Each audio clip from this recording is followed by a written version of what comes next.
खैर अगर आपके पास एक कस्टमर आता है, वो आपके पास 1000 रुपये से ज़्यादा की परचेज़ करता है, तो आप उसे 10% डिस्काउंट दोगे। तो एक ऐसा प्रोग्राम बनाओ।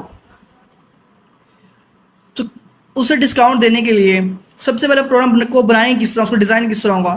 फर्स्ट ऑफ ऑल हम जो यूज़र है उससे क्वांटिटी एंटर करवाएंगे कि कितनी क्वांटिटी में उसने प्रोडक्ट परचेज़ किए हैं, तो वो क्वांटिटी ऐड करेगा।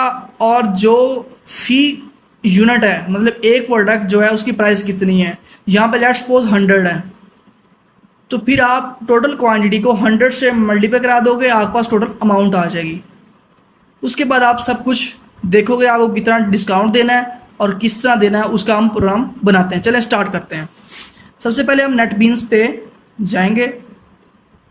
अब यहाँ पे फर्स्ट ऑफ ऑल हम स्कैनर का ऑब्जेक्ट बनाएंगे।